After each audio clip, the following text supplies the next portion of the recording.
In this video, we are going to create our change password dialog.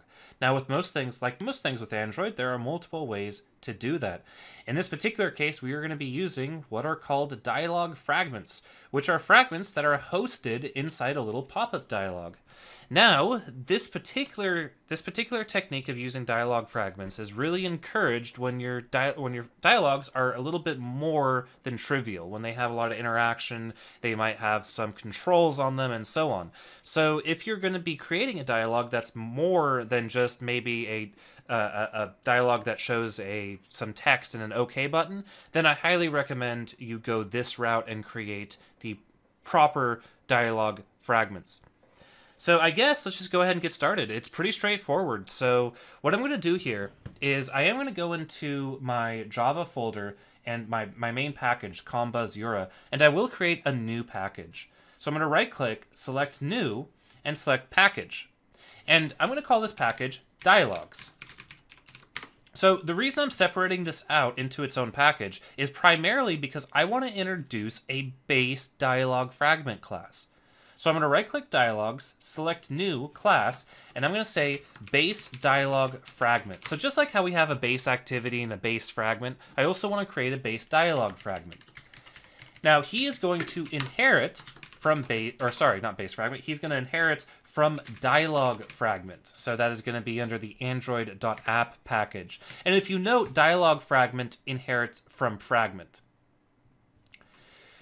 Alright, so now that we have our base dialog fragment, let's go ahead and make sure he's abstract. Then what I'm going to do is I'm going to create a protected Eura application field, and I'm going to override his public void onCreateBundle method. And of course, we'll call through to super onCreate, just like normal. And then I'm going to say application equals cast to Eura application get activity dot get application. So it's basically doing exactly what our other fragment or our base fragment does, except for we have to make a new base dialog fragment because we can't. There's no multiple inheritance, and it would be really awkward and blah blah blah. So basically, we're stuck with creating our base dialog fragment, which is basically the exact same thing as our base fragment. In fact, they're pretty much identical. Except for their name and a piece of white space. I'll fix that, so they're both the same thing. It doesn't really matter. Anyway, the point is, we now have our base dialog fragment created. So let's go ahead, and what I'm going to do here is I'm going to do this in three phases. Three phases. I'm going to start off with creating my change password dialog, a skeleton of the change password dialog. I just want to show you guys how you would create a dialog fragment and how you would inflate a layout with it, but I won't put anything specific in the layout just yet. The next phase is I'll show you guys how to open a dialog fragment, and then the third and final phase is I'm going to implement the change password dialog, both its layout and its activity, or not activity, but fragment class. So let's start by creating the dialog fragment skeleton. I'm going to right-click the dialogs package, select Java class, and create a new class called change password dialog. Now the change password dialog will obviously be extending the base dialog fragment, and that's it for now. We'll have him implement an view on click listener later. And then what I'm going to do is I'm going to override an interesting method. I'm going to override public dialog on create dialog bundle saved state. So what is this on create dialog method? Well, the on create dialog method is how we override the creation of that actual dialog object. So the dialog object itself is going to be created in this method, and we're going to be using the normal alert dialog builder, which we haven't talked about yet, but we'll show you guys. I'll show you guys that later in a later video, or talk about a little bit more how we can use the alert dialog builder in an isolated context, not necessarily within a dialog fragment. But basically, what we're going to do here is I'm going to say view, and I'm going to say dialog view equals get activity dot get layout inflator dot inflate r dot layout dot, and then I'm going to do dialog underscore change underscore password, then pass a null and false. So null for the container, false for attached to root. Then I'll go ahead and hit Alt Enter to import R. I won't stub out this layout just yet. I'll finish this method first. Now, this method, other than that, is going to be pretty straightforward.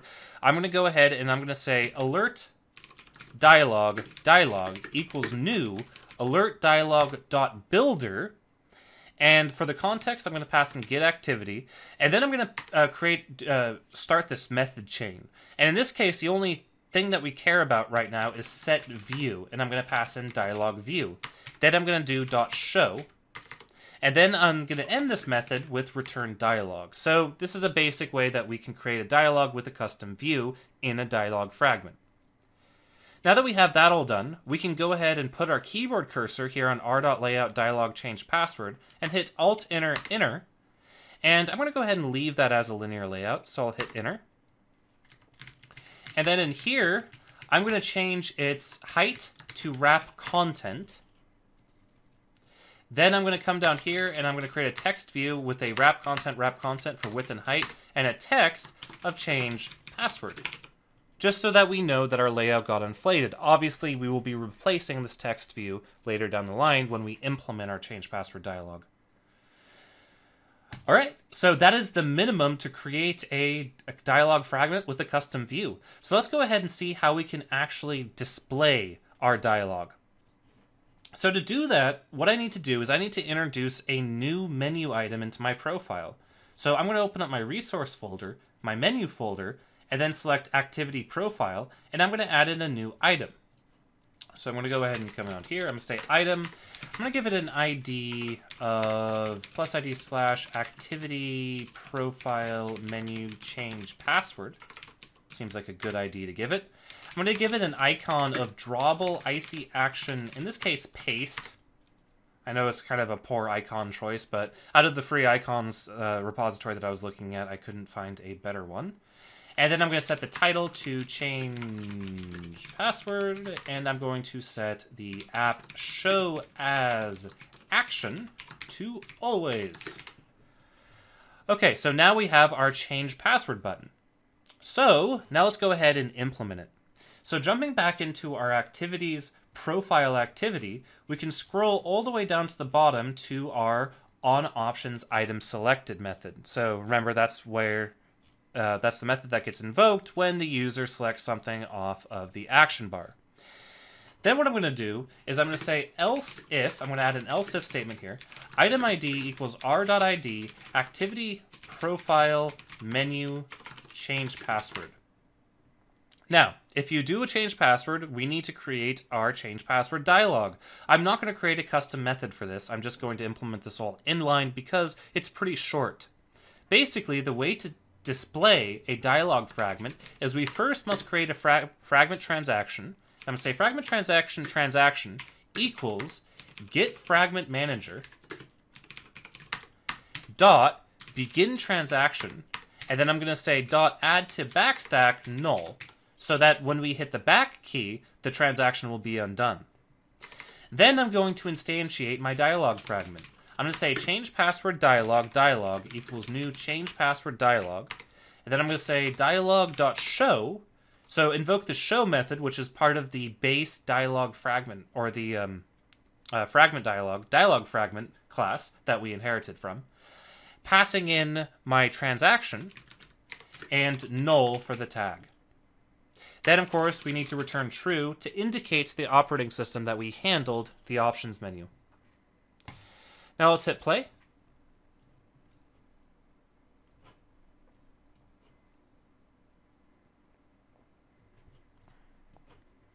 So now, if we go ahead and log in, let's go ahead and jump into our profile. Let's click on our clipboard and check that out. We get our change password dialog. Now, right now, all you see is a dialog with no buttons, with no title, and just the words change password in the middle. But we know that that's coming from our custom layout, so now we have pretty much control over our change password dialog. And if I were to come in here and rotate, and open up my menu, oh, come on. There we go. And then rotate again, notice how the fragment persists.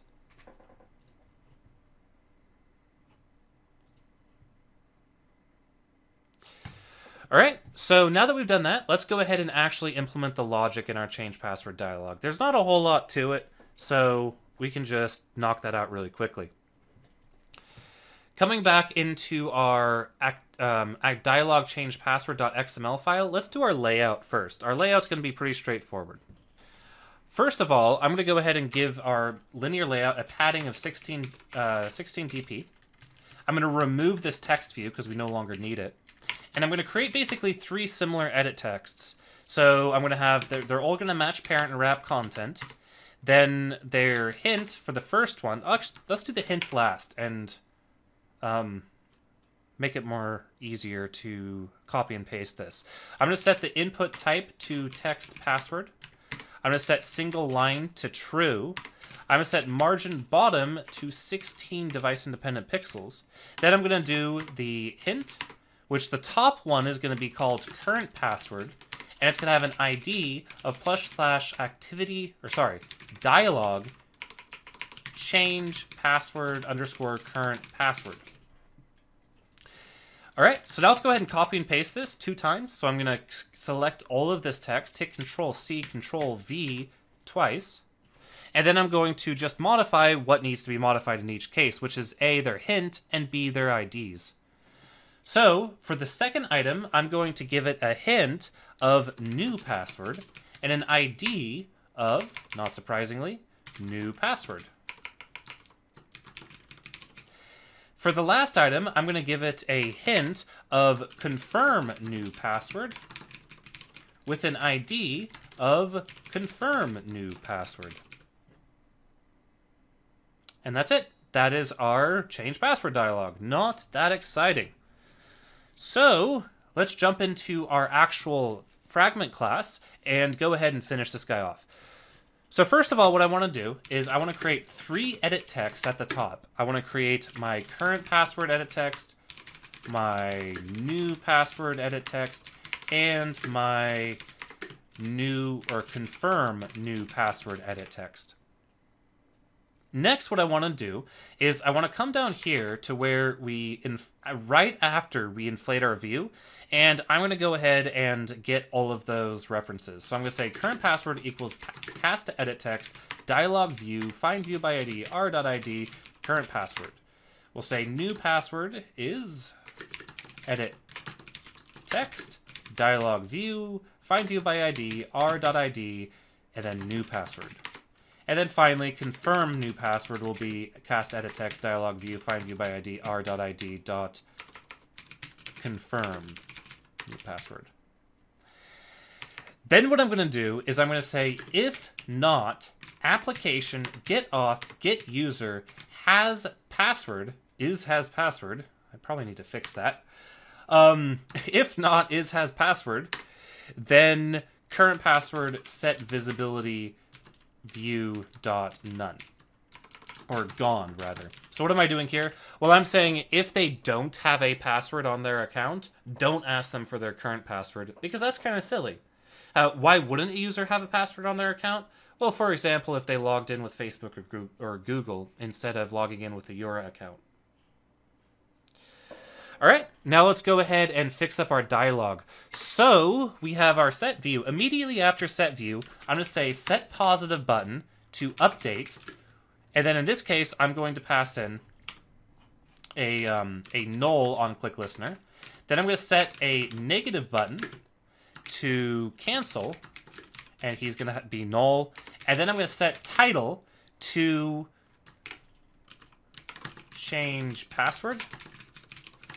And then I'll leave everything else the way it is. Now the final thing I'm going to do here in this method is I need to put a click handler in for our update button, our positive button. So why am I putting a click handler on our positive button manually when the set positive button expects an on-click listener as a second argument? The reason is that if I pass in an on-click listener into this second argument, what's going to happen is no matter what I do, when I press this update button, this dialog will close. That's not what I want to have happen, because I want to have the opportunity to set errors on my 3 edit texts if there was an error, like for example, they didn't confirm the password properly or they didn't type in their current password properly. So that's why I'm passing in null there, but what I'm going to do instead is I'm going to say dialog.getButton, and I'm going to pass in alert dialog dot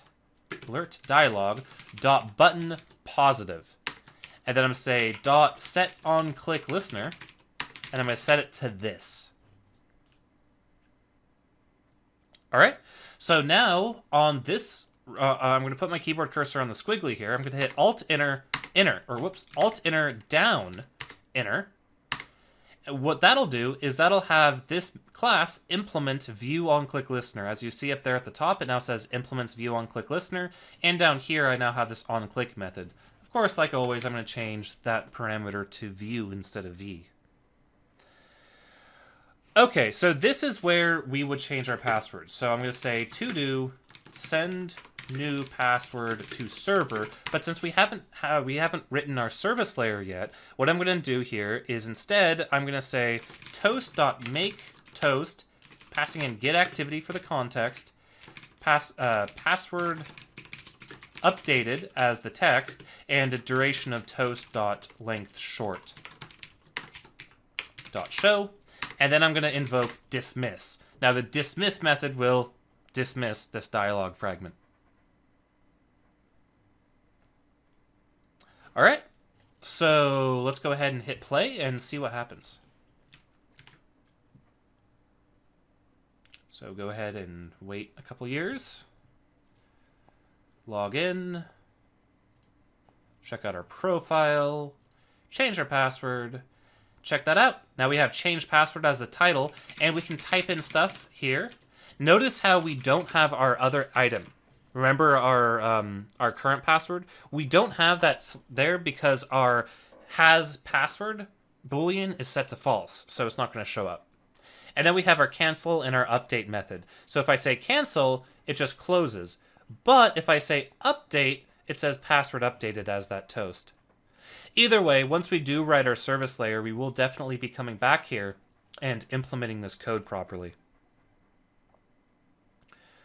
All right. I think that pretty much wraps up what I wanted to do with the change password. So what's interesting now is we have a fully functional user interface for our profile page.